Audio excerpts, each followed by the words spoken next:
Para ikhwan yang dimuliakan Allah, mungkin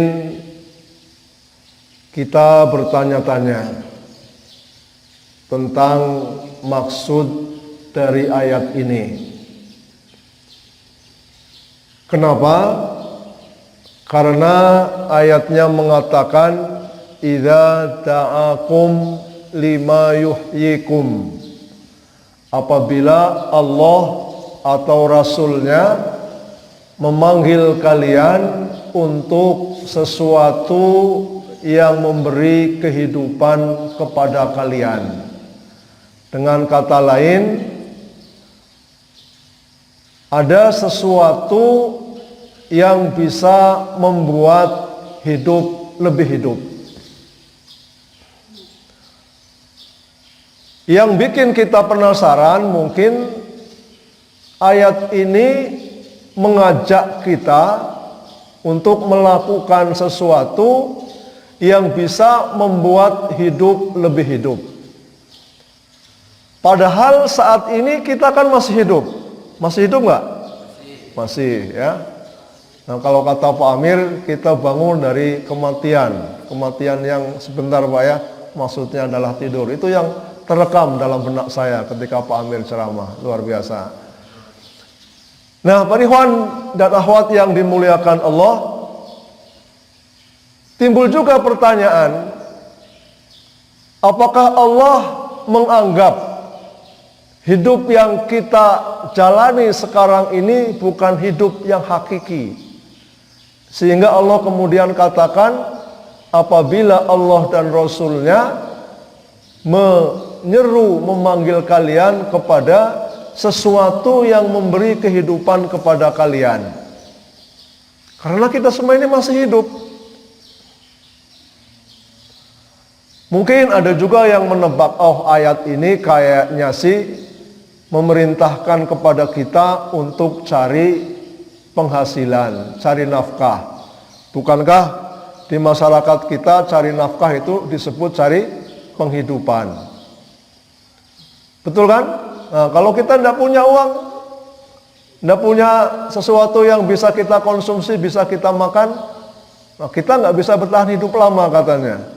Oh, mungkin ayat ini memerintahkan kepada kita supaya kita ini cari nafkah lebih getol.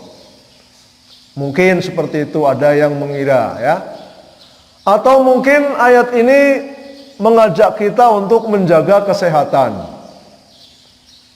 Karena biasanya orang yang sakit itu kan cepat mati ya. Walaupun ada juga yang penyakitnya menahun. Tetapi kalau orang tidak sehat, dia lebih dekat kepada kematian daripada kehidupan. Berarti sakit itu adalah gerbang kematian. Apakah itu yang dimaksud dengan ayat ini? Ternyata tidak demikian, para ikhwan dan akhwat yang dimuliakan Allah. Kalau kita buka kitab-kitab tafsir, maka akan kita temukan penafsiran-penafsiran yang luar biasa dari para ulama kita. Secara umum, memang ayat ini memerintahkan kepada kita sesuai ya dengan urutan ayatnya. Kalau ayat sebelumnya itu memerintahkan kepada kita supaya kita ini taat dan mendengar kepada siapa? Kepada Rasul ya, atiullaha wa rasulahu wa la tawallau anhu wa antum tasma'un. Itu ayat sebelumnya. Nah, pada ayat ini Allah Subhanahu wa taala menegaskan, istajibu lillahi walir rasuli idza ta'akum lima yuhyikum. Penuhilah panggilan Allah dan Rasulnya apabila ia mengajak kalian, memanggil kalian, menyeru kalian lima yuhyikum, untuk sesuatu yang memberi kehidupan kepada kalian. Nah, para mufassirin ketika menjelaskan ayat ini, ya lima yuhyikum, itu ada beberapa penafsiran. Penafsiran yang pertama, yang dimaksud dengan lima yuhyikum ini adalah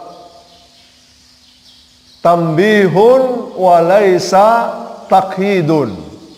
Kata lima yuhyikum maksudnya adalah hanya untuk mengingatkan kita. Walaisa takhidun, dan bukan untuk takhid. Hanya sebagai peringatan, bukan mengkhususkan. Maksudnya apa? Lima yuhyikum ini mengingatkan kepada kita bahwa semua ajakan, semua panggilan Allah dan Rasulnya, kalau kita laksanakan pasti akan memberikan kehidupan kepada kita umat Islam. Walaisa takyidun, dan bukan mengkhususkan satu amal dari amal yang lain. Itu ada yang menafsirkan seperti itu. Ada juga mufassirin yang mereka memerinci perkara-perkara amal-amal yang bisa menjadikan hidup lebih hidup, yang memberikan kehidupan kepada kita ketika kita menjalankannya. Para mufassirin, kibarul mufassirin, itu mereka menyatakan bahwa yang dimaksud lima yuhyikum itu ada beberapa. Itu disebutkan dalam tafsir Al-Baghawi, ya, dalam tafsir Ibnu Katsir juga disebutkan bahwa yang dimaksud dengan hal-hal yang memberikan kehidupan kepada kita diantaranya adalah al-iman wal islam wal Quran. Yang memberikan kehidupan kepada kita adalah iman dan Islam. Itu yang pertama. Mengapa demikian?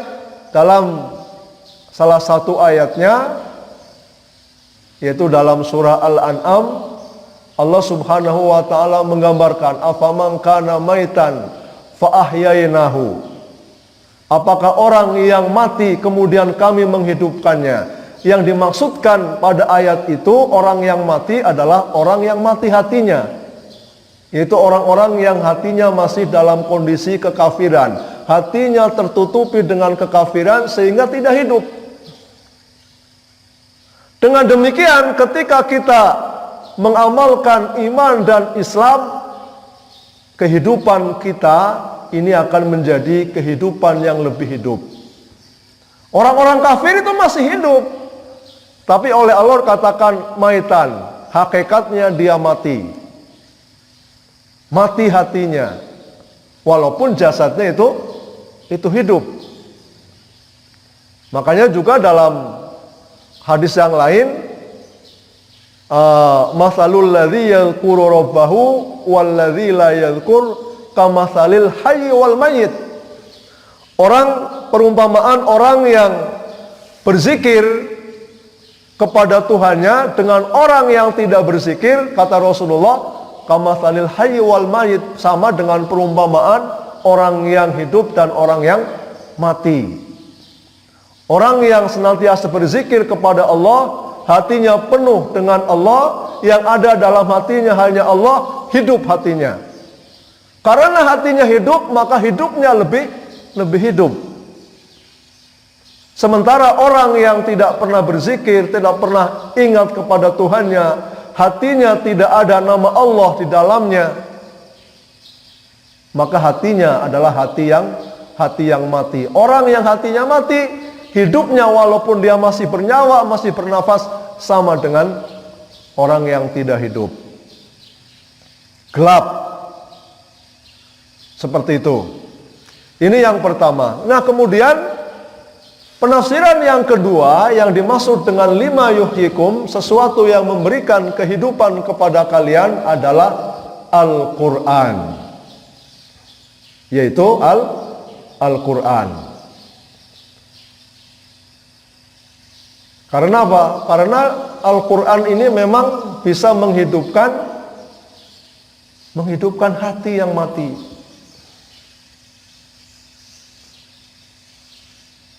Dalam salah satu ayat Allah mengatakan wa kadzalika auhayna ilaika ruhan min amrina. Demikianlah auhayna ilaika, kami wahyukan kepadamu ruhan min amrina. Para mufassirin mengatakan yang dimaksud ruhan di situ adalah Al-Qur'an.